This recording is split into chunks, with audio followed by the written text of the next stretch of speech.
गौड़ी महला नौवां।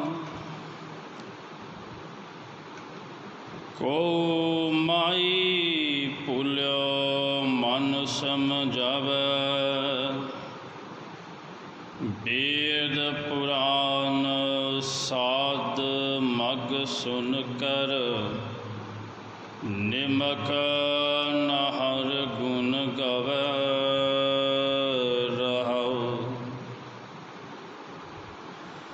दुर्लभ देह पाए मानस की, बिरता जन्म सिरावे। माया मोह महासंकट बन, तास्यों रुच उपजावे। अंतर बाहर सदा संग प्रभ, तास्यों नेह न लावे। नानक मुक्त ताहे तुम मानो, जेह कट राम समावे। अंतर बाहर सदा संग प्रभ, तास्यों नेह न लावे। नानक मुक्त ताहे तुम मानो, जेह कट राम समावे। चवर छत्र तख्त दे मालक, वाली कुल आलम, हालत पलत दे राखे, ज्ञान दे मुजस्मे, धन धन साहिब श्री गुरु ग्रंथ साहिब जी महाराज, जिन्हां दी पावन पवित्र गोद अंदर आप समूह संगतां संध्या दे दीवाना अंदर जुड़ बैठियां हो। चल रही लड़ीवार विचार पावन पवित्र बाणी, धन धन गुरु तेग बहादुर पातशाह जी दे 400 साला प्रकाश दिहाड़े नूं समर्पित गुरुदेव सतगुर पातशाह जी की पावन पवित्र बाणी दे विचों ये 6वां शब्द गौड़ी राग दा है, जो कि आप जी ने सरवण किया है जी। आओ सतगुरु पातशाह कृपा रहमत करके इन्हां पवित्र बचनां दी विचार आप करवा लैन। गुरु चरनां विच जुड़िए, रसना पवित्र करो। वाहिगुरू जी का खालसा, वाहिगुरू जी की फतेह। धन धन साहिब श्री गुरु तेग बहादुर पातशाह जी का आप जी ने पावन पवित्र शब्द सरवण किया है। गुरुदेव सतगुरु रहाओ दे पदे अंदर जो विचार बख्शिश करते ने, को माई भूल्यो मन समझावे। हे माई, माई शब्द इत्थे संबोधनी करके वरत्या गया। जिस तरह सतगुरु पातशाह अपने शब्दां दे विच बहुतात मन दे नाल गल्लां करते हैं, मन नूं संबोधन करते हैं। जब पहला असीं जिन्हां शब्दां दी विचार की, उन्हां विच सतगुरु पातशाह ने शब्द वरत्या सी साधो। साधो गोबिंद के गुण गावो, साधो शब्द संबोधनी सी। साधो रचना राम बनाई, साधो मन का मान त्यागो।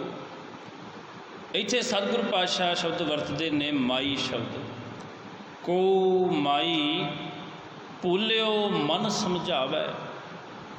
हे मेरी माँ, कोई इदां दा संसार विच होवे जिहड़ा मेरे इस भुल्ले हुए मन नूं समझा देवे, क्योंकि मन समझदा नहीं।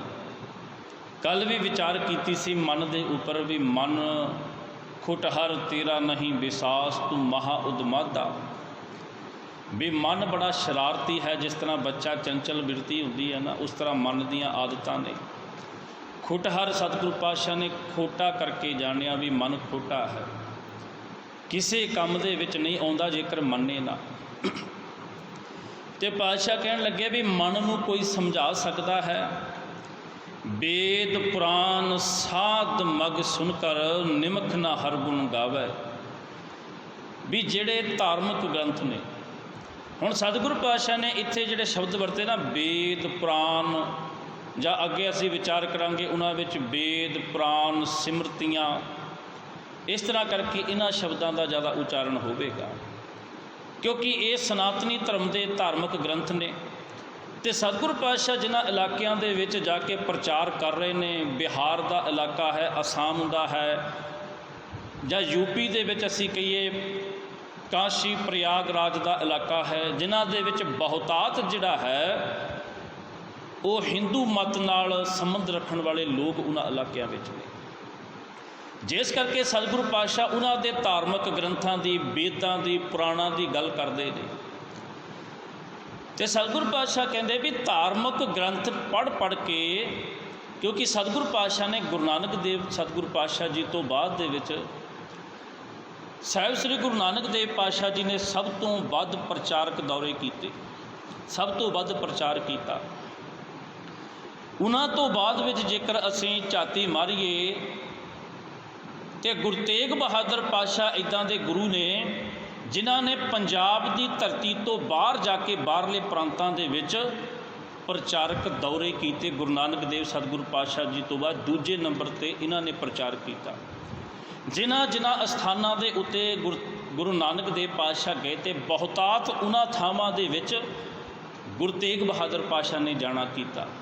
ਅਤੇ ਇਹਨਾਂ ਪ੍ਰਚਾਰਕ ਦੌਰਿਆਂ ਦੇ ਕਰਕੇ ਤੁਸੀਂ ਇਹ ਦੇਖੋ ਵੀ ਗੁਰੂ ਤੇਗ ਬਹਾਦਰ ਪਾਤਸ਼ਾਹ ਜੀ ਦੇ ਜੀਵਨ ਦੇ ਵਿੱਚ ਵੀ ਗੁਰੂ ਹਰਗੋਬਿੰਦ ਪਾਤਸ਼ਾਹ ਜੀ ਦੇ ਜਿੱਥੇ ਸਾਹਿਬਜ਼ਾਦੇ ਨੇ ਨਾ ਸਭ ਤੋਂ ਛੋਟੇ, ਉਹਨਾਂ ਦੇ ਵਿੱਚੋਂ ਗੁਰਤਾ ਗੱਦੀ ਦੇ ਹੱਕਦਾਰ ਪਹਿਲਾਂ ਗੁਰੂ ਤੇਗ ਬਹਾਦਰ ਪਾਤਸ਼ਾਹ ਨੇ, ਪਰ ਇਹਨਾਂ ਦੇ ਸਭ ਤੋਂ ਵੱਡੇ ਭਰਾਤਾ ਬਾਬਾ ਗੁਰਦਿੱਤਾ ਜੀ, ਜੋ ਕਿ ਗੁਰੂ ਹਰਗੋਬਿੰਦ ਪਾਤਸ਼ਾਹ ਜੀ ਦੇ ਵੱਡੇ ਸਾਹਿਬਜ਼ਾਦੇ ਨੇ, ਅਤੇ ਗੁਰੂ ਤੇਗ ਬਹਾਦਰ ਪਾਤਸ਼ਾਹ ਜੀ ਦੇ ਸਭ ਤੋਂ ਵੱਡੇ ਭਰਾਤਾ ਨੇ।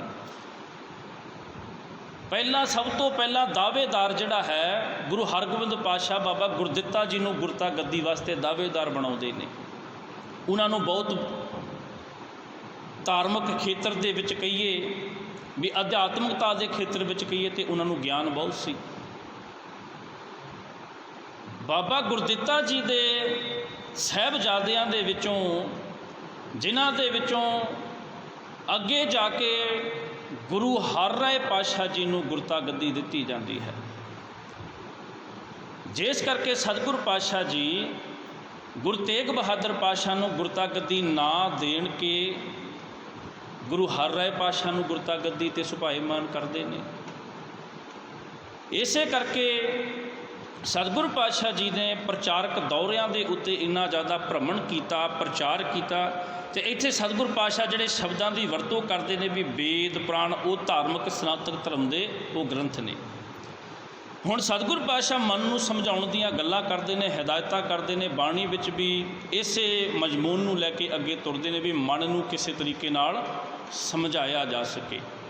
ਹੁਣ ਮਾਫ਼ ਕਰਨਾ ਸਾਧ ਸੰਗਤ ਜੀ, ਜਿਸ ਵਰਤਾਰੇ ਦੇ ਵਿੱਚ ਸਤਿਗੁਰੂ ਪਾਤਸ਼ਾਹ ਵਾਰਤਾਲਾਪ ਜਿਨ੍ਹਾਂ ਲੋਕਾਂ ਦੇ ਨਾਲ ਉੱਥੇ ਗੱਲਬਾਤ ਕਰ ਰਹੇ ਨੇ ਉਹ ਧਾਰਮਿਕ ਲੋਕ ਨੇ। ਅਤੇ ਸਤਿਗੁਰੂ ਪਾਤਸ਼ਾਹ ਉੱਥੇ ਸਮਝਾਉਣ ਦਾ ਇਹ ਯਤਨ ਕਰਦੇ ਵੀ ਜਿਹੜਾ ਮਨੁੱਖ ਜਿਹਨੂੰ ਤੇ ਧਰਮ ਦੇ ਬਾਬਤ ਕੋਈ ਜਾਣਕਾਰੀ ਨਹੀਂ, ਜਿਹੜਾ ਧਰਮ ਦੇ ਮਾਰਗ ਦੇ ਉੱਤੇ ਕਦੇ ਤੁਰਿਆ ਨਹੀਂ, ਜਿਹਨੇ ਧਾਰਮਿਕ ਪੋਥੀਆਂ ਕਦੇ ਪੜ੍ਹੀਆਂ ਨਹੀਂ, ਉਹਦੇ ਬਾਬਤ 'ਤੇ ਕੁਝ ਕਿਹਾ ਵੀ ਨਹੀਂ ਜਾ ਸਕਦਾ। ਪਰ ਜਿਨ੍ਹਾਂ ਨੇ ਆਪਣੀ ਜ਼ਿੰਦਗੀ ਵਿੱਚ ਆਧਾਰ ਧਾਰਮਿਕ ਪੋਥੀਆਂ ਨੂੰ ਬਣਾਇਆ, ਧਰਮ ਦੇ ਗ੍ਰੰਥਾਂ ਨੂੰ ਉਹਨਾਂ ਨੇ ਆਧਾਰ ਬਣਾਇਆ, ਉਹਨਾਂ ਨੇ ਲਿਬਾਸ ਧਰਮ ਦਾ ਪਹਿਰਾਵਾ, ਲਿਬਾਸ ਜਿਹੜਾ ਹੈ ਧਰਮ ਦਾ ਗ੍ਰਹਿਣ ਕੀਤਾ, ਆਪਣੇ ਆਪ ਨੂੰ ਧਾਰਮਿਕ ਅਖਾਉਣ ਵਾਲੇ ਬੰਦੇ, ਉਹ ਲੋਕ ਵੀ ਕੁਰਾਹੇ ਪਏ ਹੋਏ ਸਨ। ਅਤੇ ਸਤਿਗੁਰੂ ਪਾਤਸ਼ਾਹ ਉਹਨਾਂ ਨੂੰ ਸਮਝਾਉਣ ਦਾ ਯਤਨ ਕਰਦੇ ਨੇ। ਜਿਸ ਤਰ੍ਹਾਂ ਅਸੀਂ ਝਾਤ ਮਾਰ ਕੇ ਦੇਖੀਏ ਗੁਰੂ ਤੇਗ ਬਹਾਦਰ ਪਾਤਸ਼ਾਹ ਜੀ ਦੇ ਜੀਵਨ ਵਿੱਚ, ਜਿੱਥੇ ਤੁਸੀਂ ਦੇਖੋ ਵੀ ਜਿਸ ਵੇਲੇ ਕਸ਼ਮੀਰੀ ਪੰਡਤਾਂ ਦੇ ਕਹਿਣ ਦੇ ਉੱਤੇ ਗੁਰੂ ਤੇਗ ਬਹਾਦਰ ਪਾਤਸ਼ਾਹ ਅਨੰਦਪੁਰ ਦੀ ਧਰਤੀ ਛੱਡ ਕੇ ਦਿੱਲੀ ਦੇ ਵਾਸਤੇ ਰਵਾਨਾ ਹੁੰਦੇ ਤੇ ਦਿੱਲੀ ਦੇ ਚਾਂਦਨੀ ਚੌਂਕ ਵਿੱਚ ਪਹੁੰਚਦੇ ਨਾ, ਤੇ ਉਸ ਵੇਲੇ ਉਸ ਸ਼ਰ੍ਹਾ ਦੇ ਵਿੱਚੋਂ ਸਿਆਸਤ ਦੇ ਵਿੱਚੋਂ ਇਹ ਫਤਵਾ ਜਾਰੀ ਕੀਤਾ ਜਾਂਦਾ ਹੈ। ਬਾਦਸ਼ਾਹ ਦਾ ਹੁਕਮ ਆਉਂਦਾ ਹੈ ਵੀ ਇਹਨਾਂ ਦੇ ਅੱਗੇ ਆਪਸ਼ਨ ਰੱਖ ਦਿੱਤੇ ਜਾਣ, ਇਹਨਾਂ ਦੇ ਅੱਗੇ ਕੁਝ ਰਸਤੇ ਜਿਹੜੇ ਨੇ ਉਹ ਰੱਖੇ ਜਾਣ, ਜਿਨ੍ਹਾਂ ਦੇ ਵਿੱਚੋਂ ਕਿਸੇ ਇੱਕ ਮਾਰਗ ਨੂੰ ਇਹ ਚੁਣ ਲੈਣ, ਤੇ ਫਤਵਾ ਜਾਰੀ ਕੀਤਾ ਜਾਂਦਾ ਹੈ। ਫਤਵਾ ਦੇਣ ਵਾਲਾ ਕੌਣ ਹੈ? ਜਿਹੜਾ ਇਸਲਾਮ ਧਰਮ ਦਾ ਧਾਰਮਿਕ ਪੈਰੋਕਾਰ ਹੈ, ਜਿਹਨੇ ਇਸਲਾਮ ਧਰਮ ਦੇ ਗ੍ਰੰਥ ਪੜ੍ਹੇ ਹੋਏ ਨੇ। ਕਹਿਣ ਤੋਂ ਭਾਵ ਗੁਰੂ ਤੇਗ ਬਹਾਦਰ ਕੌਣ ਨੇ? ਗੁਰੂ ਤੇਗ ਬਹਾਦਰ ਪਾਤਸ਼ਾਹ ਇੱਕ ਸਿੱਖ ਧਰਮ ਦੇ ਵਿੱਚ ਗੁਰੂ ਨਾਨਕ ਪਾਤਸ਼ਾਹ ਜੀ ਦੀ ਗੱਦੀ ਦੇ 9ਵੇਂ ਵਾਰਿਸ ਧਾਰਮਿਕ ਗੁਰੂ ਨੇ। ਤੇ ਦੂਸਰੇ ਪਾਸੇ ਜਿਹੜੇ ਲੋਕ ਗੁਰੂ ਪਾਤਸ਼ਾਹ ਜੀ ਨੂੰ ਫਤਵਾ ਜਾਰੀ ਕਰਦੇ ਨੇ, ਉਹ ਕੌਣ ਹੈ? ਜਿਹੜਾ ਬੰਦਾ ਸਜ਼ਾ ਸੁਣਾ ਰਿਹਾ, ਉਹ ਕੌਣ ਹੈ? ਉਹ ਵੀ ਧਰਮ ਦਾ ਬਹੁਤ ਵੱਡਾ ਪੈਰੋਕਾਰ ਹੈ। ਤੇ ਸਤਿਗੁਰੂ ਪਾਤਸ਼ਾਹ ਜੀ ਨੂੰ ਉਸ ਵੇਲੇ ਜਿਹੜੀਆਂ ਚੁਣੌਤੀਆਂ ਉਹ ਦਿੱਤੀਆਂ ਜਾਂਦੀਆਂ ਨੇ ਵੀ ਜਾਂ ਤੇ ਤੁਸੀਂ ਇਸਲਾਮ ਧਰਮ ਗ੍ਰਹਿਣ ਕਰ ਲਓ ਜਾਂ ਕੋਈ ਕਰਾਮਾਤ ਦਿਖਾਓ, ਜੇ ਇਹਨਾਂ ਦੋਨਾਂ ਦੇ ਵਿੱਚੋਂ ਕੁਝ ਨਹੀਂ ਕਰਨਾ ਤੇ ਫਿਰ ਸ਼ਹੀਦ ਹੋਣ ਵਾਸਤੇ ਤਿਆਰ ਹੋ ਜਾਓ। ਹੁਣ ਸਤਿਗੁਰੂ ਪਾਤਸ਼ਾਹ ਕਹਿੰਦੇ ਨਾ ਅਸੀਂ ਇਸਲਾਮ ਧਰਮ ਨੂੰ ਗ੍ਰਹਿਣ ਕਰਨਾ ਹੈ, ਨਾ ਕੋਈ ਕਰਾਮਾਤ ਦਿਖਾਉਣੀ ਹੈ, ਸ਼ਹੀਦੀ ਦੇਣ ਵਾਸਤੇ ਅਸੀਂ ਤਿਆਰ ਹਾਂ, ਆਪਣਾ ਆਪ ਕੁਰਬਾਨ ਕਰਨ ਵਾਸਤੇ ਤਿਆਰ ਹਾਂ। ਹੁਣ ਜਿਸ ਵੇਲੇ ਉਹਨਾਂ ਨੇ ਪਹਿਲਾਂ ਇਹ ਸਵਾਲ ਕੀਤਾ ਸੀ ਵੀ ਤੁਸੀਂ ਇਸਲਾਮ ਧਰਮ ਨੂੰ ਗ੍ਰਹਿਣ ਕਰ ਲਓ, ਹੁਣ ਮਾਫ਼ ਕਰਨਾ ਸਾਧ ਸੰਗਤ ਜੀ, ਦੁਨੀਆ ਦੇ ਕਿਹੜੇ ਗ੍ਰੰਥ ਦੇ ਵਿੱਚ ਇਹ ਗੱਲਾਂ ਲਿਖੀਆਂ ਗਈਆਂ ਵੀ ਕਿਸੇ ਮਨੁੱਖ ਨੂੰ ਜ਼ਬਰਦਸਤੀ ਜਿਹੜਾ ਹੈ ਉਹ ਧਰਮ ਦੇ ਵਿੱਚ ਲਿਆਂਦਾ ਜਾਵੇ, ਜ਼ਬਰਦਸਤੀ ਕੀਤੀ ਜਾਵੇ, ਉਹਨੂੰ ਆਪਣੇ ਧਰਮ ਦੇ ਵਿੱਚ ਲਿਆਂਦਾ ਜਾਵੇ, ਜ਼ਬਰਦਸਤੀ ਉਹਨੂੰ ਧਰਮ ਮੰਨਵਾਇਆ ਜਾਵੇ। ਜੇਕਰ ਉਹ ਧਰਮ ਨਹੀਂ ਮੰਨਦਾ ਤੇ ਉਹਦਾ ਸਿਰ ਕਲਮ ਕਰ ਦਿੱਤਾ ਜਾਵੇ। ਇਹ ਬੋਲ ਕਿਹਦੇ ਨੇ? ਇੱਕ ਧਾਰਮਿਕ ਬੰਦੇ ਦੇ। ਇਹਨਾਂ ਲੋਕਾਂ ਨੂੰ ਸਤਿਗੁਰੂ ਪਾਤਸ਼ਾਹ ਸਮਝਾਉਣਾ ਚਾਹੁੰਦੇ ਨੇ ਵੀ ਤੁਸੀਂ ਲਿਬਾਸ ਧਰਮ ਦਾ ਗ੍ਰਹਿਣ ਕੀਤਾ, ਪਹਿਰਾਵਾ ਧਰਮ ਦਾ ਤੁਸੀਂ ਪਾਇਆ, ਪਰ ਇਹ ਗੱਲਾਂ ਧਰਮ ਕਦੇ ਸਾਨੂੰ ਨਹੀਂ ਸਿਖਾਉਂਦਾ। ਜਿਨ੍ਹਾਂ ਬਾਬਤ ਸਤਿਗੁਰੂ ਪਾਤਸ਼ਾਹ ਇੱਥੇ ਗੱਲ ਕਰਦੇ ਨੇ ਵੀ ਕੋਈ ਇਸ ਭੁੱਲੇ ਹੋਏ ਮਨ ਨੂੰ ਸਮਝਾਵੇ। ਜਿਨ੍ਹਾਂ ਲੋਕਾਂ ਨੇ ਧਾਰਮਿਕ ਗ੍ਰੰਥ ਪੜ੍ਹੇ, ਧਾਰਮਿਕ ਗ੍ਰੰਥਾਂ ਦਾ ਅਧਿਐਨ ਕੀਤਾ, ਉਹਨਾਂ ਦੇ ਉੱਤੇ ਉਹਨਾਂ ਨੇ ਸਮਾਂ ਬਤੀਤ ਕੀਤਾ, ਉਹਨਾਂ ਦੀਆਂ ਵਿਚਾਰਾਂ ਕੀਤੀਆਂ, ਪਰ ਸਤਿਗੁਰੂ ਪਾਤਸ਼ਾਹ ਕਹਿਣ ਲੱਗੇ ਉਹਨਾਂ ਨੂੰ ਆਪਣੇ ਅਮਲੀ ਜੀਵਨ ਦੇ ਵਿੱਚ ਉਹਨਾਂ ਨੇ ਕਦੇ ਲਾਗੂ ਨਹੀਂ ਕੀਤਾ। ਹੁਣ ਸਤਿਗੁਰੂ ਪਾਤਸ਼ਾਹ ਉਹਨਾਂ ਧਰਤੀ ਦੇ ਵਿੱਚ ਜਾ ਕੇ ਇਸ ਤਰ੍ਹਾਂ ਦੇ ਸ਼ਬਦ ਸਤਿਗੁਰੂ ਪਾਤਸ਼ਾਹ ਉਚਾਰਨ ਕਰਦੇ ਨੇ। ਸਤਿਗੁਰੂ ਪਾਤਸ਼ਾਹ ਕਹਿਣ ਲੱਗੇ ਵੇਦ ਪੁਰਾਣ ਪੜ੍ਹੇ ਕਾ ਕਿਆ ਗੁਣ, ਖਰ ਚੰਦਨ ਜਸ ਭਾਰਾ। ਵੀ ਵੇਦ ਪੁਰਾਣ ਸਿਮਰਤੀਆਂ ਧਾਰਮਿਕ ਗ੍ਰੰਥ ਜਿਹੜੇ ਨੇ ਇਹਨਾਂ ਨੂੰ ਪੜ੍ਹਨ ਦਾ ਕੀ ਗੁਣ, ਕੀ ਫਾਇਦਾ? ਖਰ ਚੰਦਨ ਜਸ ਭਾਰਾ। ਵੀ ਕਹਿੰਦੇ ਵੀ ਪੜ੍ਹ ਕੇ ਜੇਕਰ ਤੁਸੀਂ ਆਪਣੇ ਉੱਤੇ ਅਹੰਕਾਰ ਦੀਆਂ ਪੋਥੀਆਂ ਹੀ ਲੱਦ ਲਈਆਂ, ਅਹੰਕਾਰ ਦਾ ਬੋਝ ਹੀ ਬਣਾ ਲਿਆ ਆਪਣੇ ਉੱਤੇ, ਹਉਮੈ ਦਾ ਵੀ ਅਸੀਂ ਬਹੁਤ ਪੜ੍ਹੇ ਹੋਏ, ਅਸੀਂ ਬੜਾ ਧਰਮਾਂ ਦਾ ਅਧਿਐਨ ਕੀਤਾ, ਜੇਕਰ ਇਸ ਤਰ੍ਹਾਂ ਦਾ ਆਪਣੇ ਉੱਤੇ ਬੋਝ ਹੀ ਪਾਇਆ ਤੇ ਸਤਿਗੁਰੂ ਪਾਤਸ਼ਾਹ ਕਹਿਣ ਲੱਗੇ ਇਹ ਤੇ ਇਸ ਤਰ੍ਹਾਂ ਕਰਕੇ ਹੋਇਆ ਜਿਸ ਤਰ੍ਹਾਂ ਦੇ ਨਾਲ ਇੱਕ ਗਧੇ ਦੇ ਉੱਤੇ ਕਿਸੇ ਨੇ ਚੰਦਨ ਦਾ ਸਮਾਨ ਲੱਦ ਦਿੱਤਾ ਹੋਵੇ। ਤੇ ਗਧੇ ਨੂੰ ਚਾਹੇ ਚੰਦਨ ਲੱਦਿਆ ਹੋਵੇ ਤੇ ਚਾਹੇ ਇੱਟਾਂ ਲੱਦੀਆਂ ਹੋਣ, ਉਹਨੂੰ ਉਹਨਾਂ ਚੀਜ਼ਾਂ ਦੇ ਨਾਲ ਕੋਈ ਫਰਕ ਨਹੀਂ ਪੈਂਦਾ। ਉਹਦੇ ਵਾਸਤੇ ਚੰਦਨ ਵੀ ਚਾਹੇ ਇੱਟਾਂ ਹੋਵੇ ਤੇ ਚਾਹੇ ਕੁਝ ਹੋਰ ਹੋਵੇ, ਉਹਦੇ ਵਾਸਤੇ ਸਿਵਾਏ ਵਜਨ ਤੋਂ ਹੋਰ ਕੁਝ ਵੀ ਨਹੀਂ।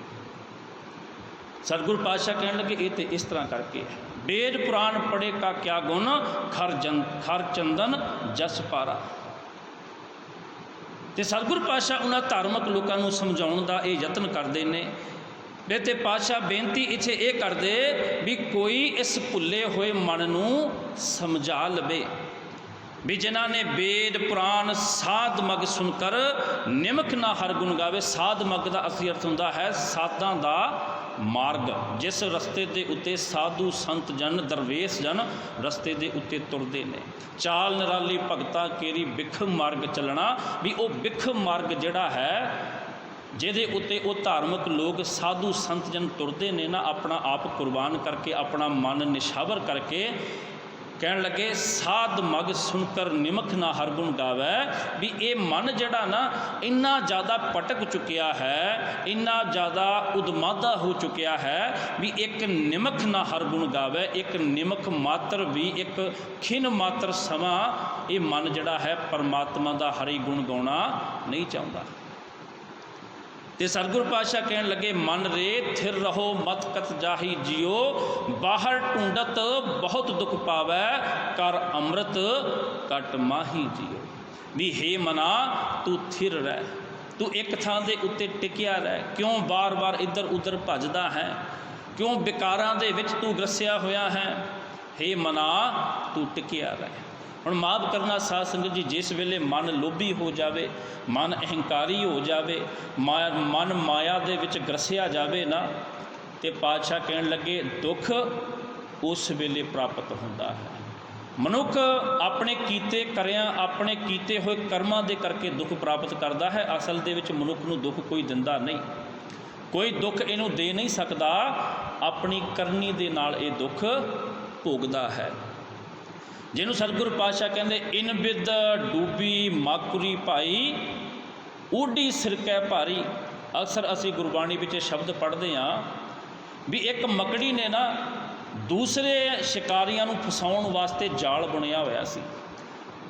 ਤੇ ਕਹਿੰਦੇ ਵੀ ਅਕਸਰ ਕੀ ਕਰਦੀ ਸੀ, ਉਹਦੇ ਵਿੱਚ ਉੜਦੇ ਹੋਏ ਪਰਿੰਦੇ ਜਿਹੜੇ ਸਨ ਉਹ ਆਣ ਉਹਦੇ ਵਿੱਚ ਫਸਦੇ ਤੇ ਮਕੜੀ ਉਹਨਾਂ ਨੂੰ ਫੜ ਕੇ ਖਾ ਜਾਂਦੀ, ਭੋਜਨ ਬਣ ਲੈਂਦੀ। ਤੇ ਕਹਿੰਦੇ ਵੀ ਸ਼ਿਕਾਰ ਕਰਦੇ ਕਰਦੇ ਜਿਹੜਾ ਜਾਲ ਬਹੁਤ ਵੱਡਾ ਬੁਣ ਲਿਆ ਸੀ ਨਾ, ਇੱਕ ਦਿਨ ਕੀ ਕੀਤਾ, ਸ਼ਿਕਾਰ ਛਕਣ ਤੋਂ ਬਾਅਦ, ਸ਼ਿਕਾਰ ਕਰਨ ਤੋਂ ਬਾਅਦ, ਖਾਣ ਤੋਂ ਬਾਅਦ ਕਹਿੰਦੇ ਉਹਦੇ ਵਿੱਚੋਂ ਉੱਡੀ, ਤੇ ਉੱਡੀ ਇਸ ਤਰੀਕੇ ਦੇ ਨਾਲ ਵੀ ਆਪ ਵੀ ਉਸੇ ਜਾਲ ਦੇ ਵਿੱਚ ਫਸ ਗਈ। ਇਨ ਬਿਦ ਡੂਬੀ ਮਾਕੁਰੀ ਊਡੀ ਸਿਰਕੈ ਭਾਰੀ। ਸਤਿਗੁਰੂ ਪਾਤਸ਼ਾਹ ਕਹਿਣ ਲੱਗੇ ਵੀ ਜਿਹੜੇ ਕਰਮ ਮਨੁੱਖ ਕਰਦਾ ਹੈ ਨਾ, ਕਰਮ ਧਰਮ ਪਾਖੰਡ ਜੋ ਦਿਸੈ, ਵੀ ਜਿਨ੍ਹਾਂ ਤੋਂ ਸਾਨੂੰ ਪਖੰਡ ਪ੍ਰਗਟ ਹੁੰਦਾ, ਜਿਹੜੇ ਕਰਮ ਕੀਤੇ ਆ, ਮਨ ਦੀ ਸੁਣਦਾ ਨਹੀਂ। ਪਤਾ ਮਨੁੱਖ ਨੂੰ ਸਭ ਕੁਝ ਹੁੰਦਾ ਹੈ, ਫਿਰ ਵੀ ਉਹ ਕਰਮ ਕਰਦਾ ਹੈ। ਆਪਣੇ ਕੀਤੇ ਹੋਏ ਜਾਲ ਦੇ ਵਿੱਚ ਉਸ ਮਕੜੀ ਦੀ ਤਰ੍ਹਾਂ ਕਿਸ ਤਰ੍ਹਾਂ ਫਸਦਾ ਹੈ ਮਨੁੱਖ। ਅਕਸਰ ਤੁਸੀਂ ਜਿਸ ਤਰ੍ਹਾਂ ਦੇਖਿਆ ਹੋਵੇਗਾ ਵੀ ਪੜ੍ਹੇ ਲਿਖੇ ਉਹ ਇਨਸਾਨ ਜਿਨ੍ਹਾਂ ਨੇ ਬੜੀਆਂ ਮਹਾਰਤਾਂ ਹਾਸਲ ਕੀਤੀਆਂ ਨੇ, ਇੱਥੇ ਤੱਕ ਤੇ ਬੜੇ ਬੜੇ ਤਕੜੇ ਡਾਕਟਰ, ਸਰਜਨ, ਇਸ ਤਰ੍ਹਾਂ ਦੇ ਵੀ ਲੋਕ ਹੋਣਗੇ। ਦੂਸਰਿਆਂ ਨੂੰ ਮੱਤ ਦੇਣ ਵਾਲੇ, ਦੂਜਿਆਂ ਨੂੰ ਗਿਆਨ ਦੇਣ ਵਾਲੇ ਚੰਗੇ ਸੂਝਵਾਨ ਲੋਕ। ਤੇ ਅਕਸਰ ਉਹ ਲੋਕ ਦੇਖੇ ਹੋਣਗੇ ਵੀ ਜਿਹੜੇ ਬਾਹਰ ਬਾਜ਼ਾਰਾਂ ਦੇ ਵਿੱਚ ਮਿਲਦੇ ਨਾ, ਵੀ ਆਮ ਸਿਗਰਟ, ਬੀੜੀਆਂ, ਤੰਬਾਕੂ, ਇਸ ਤਰ੍ਹਾਂ ਦੇ ਜਿਹੜੇ ਇਹ ਵਸ਼ੀਲੇ ਪਦਾਰਥ ਮਿਲਦੇ, ਉਹਨਾਂ ਦੇ ਉੱਪਰ ਲਿਖਿਆ ਵੀ ਹੁੰਦਾ ਵੀ ਇਹਨਾਂ ਦਾ ਸੇਵਨ ਕਰਨ ਦੇ ਨਾਲ ਤੁਹਾਡੀ ਮੌਤ ਹੋ ਸਕਦੀ ਹੈ। ਪਰ ਕਹਿੰਦੇ ਪੜ੍ਹੇ ਲਿਖੇ ਜਾਣਕਾਰ ਮਨੁੱਖ ਜਿਨ੍ਹਾਂ ਨੂੰ ਪਤਾ ਹੁੰਦਾ ਹੈ ਬਹੁਤੇ ਪਦਾਰਥਾਂ ਦੇ ਉੱਤੇ, ਤੇ ਉਹ ਕੈਂਸਰ ਰੋਗੀ ਦੀ ਤਸਵੀਰ ਵੀ ਉਹਨਾਂ ਛਾਪੀ ਹੁੰਦੀ ਹੈ ਵੀ ਇਹਨੂੰ ਖਾ ਲੈਣ ਦੇ ਨਾਲ, ਇਹਦਾ ਸੇਵਨ ਕਰਨ ਦੇ ਨਾਲ ਤੁਹਾਨੂੰ ਇੱਦਾਂ ਦਾ ਰੋਗ ਲੱਗ ਸਕਦਾ ਹੈ ਜਿਹਦਾ ਕੋਈ ਇਲਾਜ ਵੀ ਨਹੀਂ ਕੀਤਾ ਜਾ ਸਕਦਾ, ਸਿਵਾਏ ਮੌਤ ਤੋਂ ਹੋਰ ਤੁਹਾਡੇ ਪੱਲੇ ਕੁਝ ਵੀ ਨਹੀਂ ਪਏਗਾ। ਪਰ ਲੋਕ ਕੀ ਕਰਦੇ ਨੇ, ਫਿਰ ਵੀ ਉਹਦਾ ਸੇਵਨ ਕਰਦੇ ਨੇ। ਕਿਸੇ ਵੀ ਪੜ੍ਹੇ ਲਿਖੇ ਨੂੰ ਪੁੱਛ ਲਓ ਵੀ ਇਹ ਕੀ ਹੈ, ਉਹ ਦੂਜਿਆਂ ਨੂੰ ਨਸੀਹਤ ਦੇ ਸਕਦਾ, ਆਪਣੇ ਬੱਚਿਆਂ ਨੂੰ ਨਸੀਹਤ ਇਹ ਦੇਗਾ ਵੀ ਇਹਨਾਂ ਦਾ ਸੇਵਨ ਕਦੇ ਨਹੀਂ ਕਰਨਾ, ਨਸ਼ਿਆਂ ਤੋਂ ਦੂਰ ਰਹਿਣਾ, ਪਰ ਆਪ ਉਹ ਨਸ਼ਿਆਂ ਵਿੱਚ ਗਰਸਿਆ ਹੁੰਦਾ ਹੈ। ਤੇ ਪਾਤਸ਼ਾਹ ਸਮਝਾਉਣ ਦਾ ਇੱਥੇ ਇਹ ਯਤਨ ਕਰਦੇ ਨੇ ਵੀ ਉਸ ਮਕੜੀ ਦੀ ਤਰ੍ਹਾਂ ਹੈ ਵੀ ਜਾਲ ਬੁਣਿਆ ਤੇ ਦੂਜਿਆਂ ਵਾਸਤੇ ਸੀ, ਪਰ ਉਹਦੇ ਵਿੱਚ ਫਸ ਗਏ ਆਪ। ਧਾਰਮਿਕ ਗ੍ਰੰਥ, ਪੋਥੀਆਂ ਪੜ੍ਹੀਆਂ, ਪਰ ਪੜ੍ਹਨ ਤੋਂ ਬਾਅਦ ਵੀ ਸਤਿਗੁਰੂ ਪਾਤਸ਼ਾਹ ਕਹਿੰਦੇ ਵੀ ਉਹਨਾਂ ਨੂੰ ਅਮਲ ਦੇ ਵਿੱਚ ਨਹੀਂ ਲਿਆਂਦਾ, ਅਮਲ ਦੇ ਵਿੱਚ ਨਹੀਂ ਲਿਆਂਦਾ। ਸਿਰਫ ਹਉਮੈ ਪ੍ਰਗਟ ਕਰਨ ਵਾਸਤੇ, ਆਪਣੀਆਂ ਡਿਗਰੀਆਂ ਬਣਾਉਣ ਵਾਸਤੇ ਪਾਤਸ਼ਾਹ ਕਹਿੰਦੇ ਇਹ ਸਾਰੇ ਗ੍ਰੰਥ ਰੱਟ ਲਏ, ਇਹ ਗ੍ਰੰਥ ਪੜ੍ਹ ਲਏ, ਅਹੰਕਾਰ ਪੈਦਾ ਕਰ ਲਿਆ ਵੀ ਮੈਂ ਪੜ੍ਹਿਆ ਬਹੁਤ ਤਕੜਾ।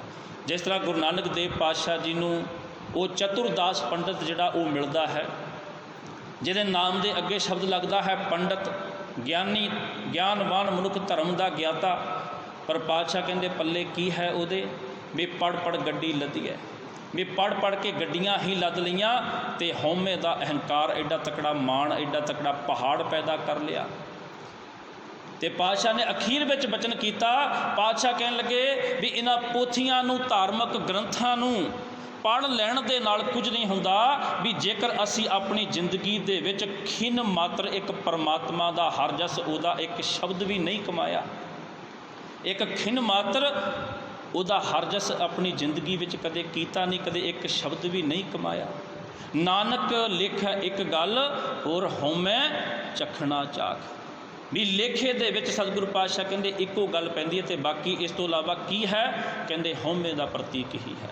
ਅਤੇ ਸਤਿਗੁਰੂ ਪਾਤਸ਼ਾਹ ਇੱਥੇ ਸਮਝਾਉਣ ਦਾ ਇਹ ਸਾਨੂੰ ਯਤਨ ਕਰਦੇ ਨੇ ਵੀ ਇਸ ਭੁੱਲੇ ਹੋਏ ਮਨ ਨੂੰ ਸਮਝਾਇਆ ਨਹੀਂ ਜਾ ਸਕਦਾ ਸਿਵਾਏ ਧਾਰਮਿਕ ਪੋਥੀਆਂ ਤੋਂ ਇਲਾਵਾ, ਸਿਵਾਏ ਧਾਰਮਿਕ ਗ੍ਰੰਥਾਂ ਤੋਂ ਇਲਾਵਾ। ਜੇਕਰ ਇਹਨਾਂ ਦਾ ਅਮਲੀ ਰੂਪ ਦੇ ਵਿੱਚ ਇਹਨਾਂ ਨੂੰ ਆਪਣੇ ਲਿਆਂਦਾ ਜਾਵੇ, ਜੋ ਪੜ੍ਹਿਆ ਹੈ ਉਹਨੂੰ ਆਪਣੇ ਜੀਵਨ ਦੇ ਵਿੱਚ ਅਮਲੀ ਰੂਪ ਦੇ ਵਿੱਚ ਲਿਆਂਦਾ ਜਾਵੇ, ਜੋ ਬਾਣੀ ਕਹਿੰਦੀ ਹੈ ਉਹਨੂੰ ਜੀਆ ਵੀ ਜਾਵੇ। ਅਤੇ ਸਤਿਗੁਰੂ ਪਾਤਸ਼ਾਹ ਕਹਿੰਦੇ ਜੇਕਰ ਇਸ ਤਰ੍ਹਾਂ ਕਰਾਂਗੇ ਤਾਂ ਮਨ ਨੂੰ ਸਮਝਾਇਆ ਜਾ ਸਕਦਾ ਹੈ, ਨਹੀਂ ਤੇ ਮਨ ਖੁਟਹਰ ਤੇਰਾ ਨਹੀਂ ਵਿਸਾਸ ਤੂੰ ਮਹਾ ਉਦਮਾਤਾ, ਵੀ ਫਿਰ ਤੇ ਇੱਕ ਖੋਟਾ ਮਨ ਹੀ ਹੈ, ਇਹਦਾ ਵਿਸ਼ਵਾਸ ਨਹੀਂ ਕੀਤਾ ਜਾ ਸਕਦਾ।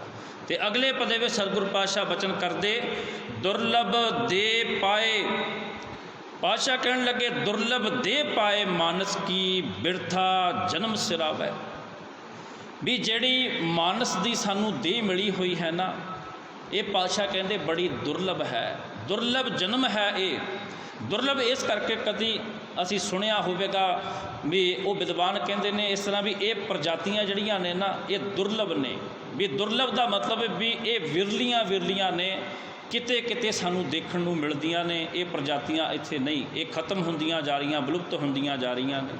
ਅਤੇ ਪਾਤਸ਼ਾਹ ਉਸ ਤਰ੍ਹਾਂ ਕਰਕੇ ਗੱਲ ਕਰਦੇ ਨੇ ਵੀ ਇਹ ਜਿਹੜਾ ਜਨਮ ਹੈ ਮਨੁੱਖਾ ਜਨਮ, ਇਹ ਦੁਰਲਭ ਹੈ, ਵੀ ਕਿਸੇ ਕਿਸੇ ਨੂੰ ਇਹ ਜਨਮ ਪ੍ਰਾਪਤ ਹੁੰਦਾ, ਹਰ ਕਿਸੇ ਨੂੰ ਮਨੁੱਖਾ ਜਨਮ ਪ੍ਰਾਪਤ ਨਹੀਂ ਹੁੰਦਾ, ਬੜਾ ਦੁਰਲਭ ਜਨਮ ਹੈ। ਦੁਰਲਭ ਦਾ ਵੀ ਇਹਦੀ ਕੋਈ ਕੀਮਤ ਨਹੀਂ, ਜਿਹਦੇ ਬਾਬਤ ਸ਼ਬਦ ਅਮੋਲਕ ਵੀ ਵਰਤਿਆ ਜਾਂਦਾ, ਵੀ ਇਹ ਅਮੋਲਕ ਜਨਮ ਹੈ।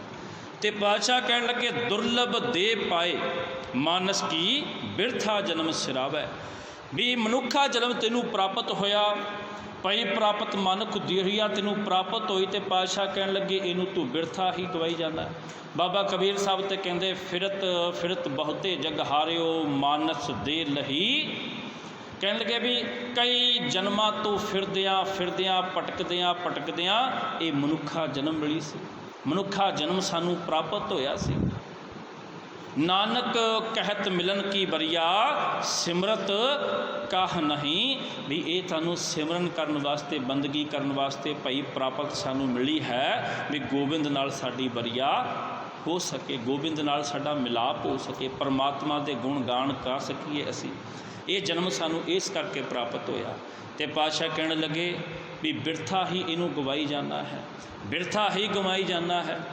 ਕਹਿੰਦੇ ਜਿਸ ਤਰ੍ਹਾਂ ਦੇ ਨਾਲ ਕਿਸੇ ਨੂੰ ਉਹਨਾਂ ਹੀਰੇ ਮੋਤੀਆਂ ਦਾ ਭਰਿਆ ਹੋਇਆ ਜ਼ਖੀਰਾ ਲੱਭ ਗਿਆ, ਹੀਰੇ ਮੋਤੀਆਂ ਦਾ ਭਰਿਆ ਹੋਇਆ ਜ਼ਖੀਰਾ ਲੱਭ ਗਿਆ, ਉਹ ਮੋਤੀਆਂ ਦੇ ਨਾਲ ਭਰੇ ਹੋਏ ਕਹਿੰਦੇ ਉਹ ਰਤਨਾਂ ਦੇ ਨਾਲ ਭਰੇ ਹੋਏ ਜ਼ਖੀਰੇ ਦੇ ਵਿੱਚੋਂ ਚੱਕ ਕੇ ਨਾ ਉਹ ਪੱਥਰ ਜਿਹੜੇ ਸਨ ਬੇਸ਼ਕੀਮਤੀ, ਉਹਨਾਂ ਨੂੰ ਕਿਸੇ ਬੇਰੀ ਦੇ ਉੱਤੇ ਮਾਰ ਕੇ ਤੇ ਉਹਦੇ ਤੋਂ ਬੇਰ ਝਾੜ ਲਏ, ਮਾਰ ਕੇ ਉਹਨਾਂ ਪੱਥਰਾਂ ਨੂੰ ਬੇਰ ਝਾੜ ਕੇ ਖਾ ਲਏ। ਅਖੀਰ ਦੇ ਵਿੱਚ ਕਹਿੰਦੇ ਵੀ ਜਦੋਂ ਇੱਕ ਉਹ ਰਤਨ ਜ਼ਖੀਰੇ ਵਿੱਚ ਬਚਿਆ ਨਾ, ਤੇ ਕਿਸੇ ਨੇ ਪੁੱਛਿਆ, ਉਹ ਕਹਿਣ ਲੱਗਾ ਵੀ ਇਹ ਕੀ ਹੈ, ਜਦੋਂ ਦੇਖਿਆ ਚਮਕਦਾ ਹੋਇਆ ਤੇ ਉਹ ਕਹਿਣ ਲੱਗਾ ਵੀ ਇਹ ਤੇ ਬੇਸ਼ਕੀਮਤੀ ਰਤਨ ਹੈ, ਇਹ ਕਿੱਥੋਂ ਲਿਆਂਦਾ? ਉਹ ਕਹਿਣ ਲੱਗਾ ਵੀ ਮੇਰੇ ਕੋਲ ਤੇ ਜ਼ਖੀਰਾ ਸੀ ਇਹਦਾ। ਕਹਿੰਦੇ ਕਿੱਥੇ ਗਿਆ? ਕਹਿੰਦੇ ਮੈਂ ਤੇ ਮਾਰ ਕੇ ਬੇਰੀ ਦੇ ਉੱਤੇ ਖਤਮ ਕਰ ਦਿੱਤੇ, ਬਦਲੇ ਵਿੱਚ ਮੈਨੂੰ ਖੱਟੇ ਬੇਰ ਪ੍ਰਾਪਤ ਹੋ ਗਏ। ਵੀ ਕਹਿਣ ਤੋਂ ਭਾਵ ਵੀ ਅਮੋਲਕ ਰਤਨ ਜਿਹੜੇ ਸਨ ਉਹਨਾਂ ਨੂੰ ਅਸੀਂ ਗਵਾ ਕੇ ਤੇ ਬਦਲੇ ਦੇ ਵਿੱਚ ਕੁਝ ਪਦਾਰਥ ਉਹ ਬੇਰ ਪ੍ਰਾਪਤ ਕਰ ਲਏ, ਬੇਰ ਪ੍ਰਾਪਤ ਕਰ ਲਿਆ। ਜਿਸ ਤਰ੍ਹਾਂ ਕਿਸੇ ਮਨੁੱਖ ਨੇ ਕਹਿੰਦੇ ਵੀ ਬਾਗ 'ਤੇ ਮਿਲਿਆ ਸੀ ਚੰਦਨ ਦਾ, ਅਕਸਰ ਜੰਗਲ ਦੇ ਵਿੱਚ ਜਾਇਆ ਕਰਦਾ, ਉੱਥੋਂ ਲੱਕੜ ਵੱਢ ਕੇ ਤੇ ਲੱਕੜ ਦੇ ਕੋਲੇ ਬਣਾ ਕੇ ਵੇਚਦਾ ਸੀ। ਅਤੇ ਕਦੇ ਕਿਸੇ ਰਾਜੇ ਨੇ ਦਇਆਵਾਨ ਹੋ ਕੇ ਕਹਿੰਦੇ ਉਹਨੂੰ ਇਨਾਮ ਦੇ ਵਿੱਚ ਚੰਦਨ ਦਾ ਬਾਗ ਦੇ ਦਿੱਤਾ, ਅਤੇ ਚੰਦਨ ਦੇ ਬਾਗ ਦਾ ਉਹਨੇ ਕੀ ਕੀਤਾ ਵੀ ਉਹਨੂੰ ਵੀ ਵੱਢ ਕੇ ਉਹਦੇ ਕੋਲੇ ਬਣਾ ਕੇ ਬਾਜ਼ਾਰ ਦੇ ਵਿੱਚ ਵੇਚ ਦਿੱਤੇ। ਅਖੀਰ ਰਾਜੇ ਨੇ ਪੁੱਛਿਆ ਕਈ ਸਾਲਾਂ ਬਾਅਦ, ਕਹਿੰਦੇ ਵੀ ਤੂੰ ਤੇ ਬੜਾ ਧਨਵਾਨ ਬਣ ਗਿਆ ਹੋਵੇਗਾ, ਤੈਨੂੰ ਤੇ ਮੈਂ ਚੰਦਨ ਦਾ ਬਾਗ ਦਿੱਤਾ ਸੀ।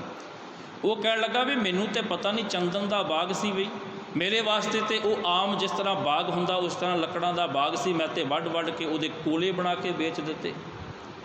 तो पातशाह कहन लगे भी ये हालत उस मनुख दी है भी जिन्हों अमोलक जड़ा है ये मनुखा जन्म प्राप्त होया, भी जिन्हों पातशाह कहन लगे बिरथा ही गवा लिया, कोई इहदा मुल नहीं पा सकिया तू इस जन्म का, कोई इहदा लाभ नहीं उठा सकिया। माया मोह महा संकट बन तास्यों रुच उपजावै। पातशाह कहन लगे भी ये संसार ना एक बन की तरह, एक जंगल की तरह है। माया मोह महा संकट बन, भी माया का मोह ना इस संसार दे विच महा संकट है। हुण साध संगत जी, माया का मोह महा संकट इस करके है, ये माया जित हर विसरै मोह उपजे पौ दूजा लाया। पातशाह कहन लगे भी ये माया ही है इदां दी जिहड़ी साडे कोलों की करदी है, परमात्मा नूं विसार दिंदी है। माया दे करके ही सानू परमात्मा भुल जाता है, तो संसार दे ये पदार्थ जड़े ने ये सानू चेते रहिंदे ने, जिन्हां दे विच असीं लगे रहने हैं, जिन्हां दे विच गफतान रहने हैं। तो पातशाह ने ये बाबत शब्द वरतिया भी ये संसार दे विच जिहड़ा ये जंगल रूपी संसार है ना, जिथे भांत भांत दे दरख्त लगे हुए ने, जिस दे परचावे दे विच मनुख आण लगे हुए ने। पातशाह कहन लगे ये सारे लोग माया दे मोह दे विच, माया दे संकट दे विच गरसे गए ने, फस चुके ने इहदे जाल दे विच। हुण माफ़ करना साध संगत जी, असल फसिया कौन है? जिस मनुख ने वेद पुराण सिमरतियाँ वो धार्मिक ग्रंथ जिहड़े सी ना, भी उन्होंने पढ़ के उन्हों का अहंकार कमा लिया। जिन्हें तो पढ़िया कुछ नहीं, वो बाबत कुछ किया ही नहीं जा सकता, वो बाबत कुछ कहा ही नहीं जा सकता, भी जिहड़ा धर्म के रस्ते के उत्ते तुरिया ही नहीं, जिहड़ा है ही नास्तिक। पर जिन्हों ने दावा किया धार्मिक होने का, धार्मिक पहरावा पा के, लिबास पा के धर्म नूं मनण वाले, तो फिर पातशाह कहन लगे भी उन्हें बाणी पढ़ी, उन्हें नाम सिमरन दे विच वो जुड़े, पर पातशाह कहन लगे फिर की कीता, उहदा अहंकार, उहदी हौमे वो अपने मन दे विच वसा लई, उहदा अहंकार कमा लिया अपनी जिंदगी दे विच। सदा सुनते हुंदे सी भी माया का त्याग करो, धन पदार्थां का त्याग करो, भी इनू सेवा सिमरन दे विच इन्हां चीज़ां नूं आम लोकां दे विच वंडो, सेवा दे विच लोकां दी सेवा करो, उन्हां विच वंड दो। तो की कीता किसी मनुख ने, कहंदे भी जिन्नी माया सी, बड़ा धनवान मनुख सी, धन पदार्थ जिन्ना पैसा सी लोकां दे विच वंड दिता, भी शायद धन पदार्थ लोकां विच वंड देण दे नाल भी मैनू परमात्मा की प्राप्ति हो जाए, मैं परमात्मा के नेड़े हो सकां। मन दे विच ते इह धारिया, तो पहलां तो यह गल सी मेरे कोले धन पदार्थ बहुत है, इस गल की हौमे सी, प्रतीक सी, हौमे पैदा होंदी सी। ते हुण की कीता, वो धन पदार्थ लोकां विच वंड दिता, तो हुण की कीता, आप तो कंगाल हो गया, पल्ले पैसा धन पदार्थ कुछ नहीं रहा। हुण एक गल का मान फिर पैदा कर लिया, कादा भी लोकां विच मैं वंड दिता, मैं लोकां दे विच बड़ा कुछ वंडिया, ये धार्मिक बंदर मैं बनाए ने, ये लोकां नूं घर बना के मैं दिते ने, ये दान पुण्य मैं कीता। हुण इस गल का अहंकार पैदा कर लिया। बहुत लोग होणगे इदां दे, जे इस तरीके दे नाल अपनी जिंदगी विच विचरदे होणगे। तो पातशाह कहन लगे भी ये की सी, ये माया का मोह का, माया का अहंकार कर लेना, संसार की माया का मोह पैदा कर लेना अपनी जिंदगी के अंदर। तो पातशाह कहन लगे ये की है, महासंकट बन है, अंतर बाहर सदा संग प्रभ तास्यो निह ना लावै।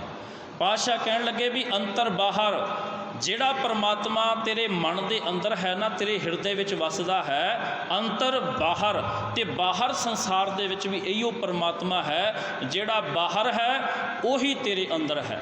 जिस मंदिर दे विच जाके तू कहना ना पूजा करदा, वड्डी सारी मूर्ति दे अगे खड़ा होके आरती करदा है, जिन्हों जगन्नाथ की मूर्ति कहना है, जिहदी आरती करदा, पातशाह कहन लगे जिन्हों बाहर मंदिर दे विच किसे गिरजे घर दे विच किसे द्वारे दे विच जिस परमात्मा नूं तू पूजदा ना, उहिओ तेरे अंदर है, उहिओ तेरे अंदर वसदा है, उहिओ बाहर है, उहिओ तेरे अंदर वसदा है।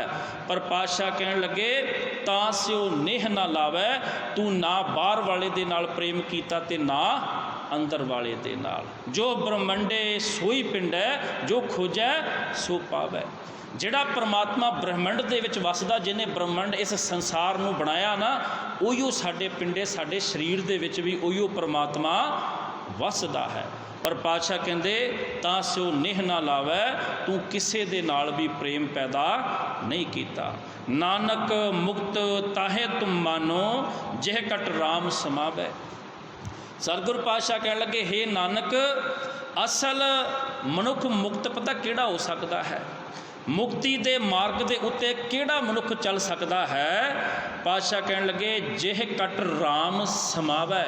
ਜਿਸ ਹਿਰਦੇ ਵਿੱਚ ਰਾਮ ਵਸਦਾ ਨਾ, ਉਹ ਮਨੁੱਖ ਅਸਲ ਮੁਕਤ ਹੋ ਸਕਦਾ ਹੈ। ਉਸ ਤੋਂ ਇਲਾਵਾ ਜਿਨ੍ਹਾਂ ਨੇ ਆਪਣਾ ਮਾਇਆ ਮੋਹ ਦੇ ਵਿੱਚ ਆਪਣਾ ਆਪ ਬਤੀਤ ਕਰ ਦਿੱਤਾ, ਵਿਕਾਰਾਂ ਦੇ ਵਿੱਚ ਬਤੀਤ ਕਰ ਦਿੱਤਾ, ਪਾਤਸ਼ਾਹ ਕਹਿਣ ਲੱਗੇ ਉਹ ਮੁਕਤ ਨਹੀਂ ਹੋ ਸਕਦੇ, ਉਹ ਕਦੇ ਵੀ ਮੁਕਤ ਨਹੀਂ ਹੋ ਸਕਦੇ।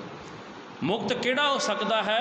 ਜਿਹਨੇ ਰਾਮ ਨੂੰ ਆਪਣੇ ਅੰਦਰ ਵਸਾ ਲਿਆ ਹੈ। ਬਾਬਾ ਕਬੀਰ ਸਾਹਿਬ ਜੀ ਦੇ ਬਾਬਰ ਕਹਿੰਦੇ, ਰਾਮ ਸੇਵਾ ਕੋ ਦੋਏ ਭਲੇ, ਕਬੀਰ ਸੇਵਾ ਕੋ ਦੋਏ ਭਲੇ, ਇੱਕ ਸੰਤ ਇੱਕ ਰਾਮ, ਰਾਮ ਜੋ ਦਾਤਾ ਮੁਕਤ ਕੋ, ਸੰਤ ਜਪਾਵੈ ਨਾਮ। ਵੀ ਅਸਲ ਮੁਕਤੀ ਦਾ ਦਾਤਾ ਕੌਣ ਹੈ? ਰਾਮ। ਉਹ ਰਾਮ ਜਿਹੜਾ ਹਰ ਥਾਂ ਦੇ ਉੱਤੇ ਰਮਿਆ ਹੋਇਆ ਹੈ, ਹਰ ਥਾਂ ਦੇ ਉੱਤੇ ਵਸਿਆ ਹੋਇਆ ਹੈ, ਉਹ ਰਾਮ ਮੁਕਤੀ ਦਾ ਦਾਤਾ ਹੈ। ਅਤੇ ਸਾਧ ਸੰਗਤ ਜੀ, ਮੁਕਤੀ ਕੀ ਹੈ? ਸੰਖੇਪ ਦੇ ਵਿੱਚ ਮੈਂ ਦੱਸ ਦਿਆਂ ਵੀ ਮੁਕਤੀ ਕੀ ਹੈ। ਸੰਸਾਰ ਦੀ ਮਾਇਆ ਤੋਂ, ਇਹਨਾਂ ਵਿਕਾਰਾਂ ਤੋਂ ਨਾ ਆਪਣੇ ਆਪ ਨੂੰ ਨਿਰਲੇਪ ਕਰ ਲੈਣਾ। ਰਹਿਣਾ ਸੰਸਾਰ ਦੇ ਵਿੱਚ, ਸੰਸਾਰ ਛੱਡ ਕੇ ਉਹਨਾਂ ਜੋਗੀਆਂ ਦੇ ਵਾਂਗ ਪਹਾੜਾਂ ਵਿੱਚ ਨਹੀਂ ਚਲੇ ਜਾਣਾ, ਰਹਿਣਾ ਸੰਸਾਰ ਦੇ ਵਿੱਚ ਹੈ।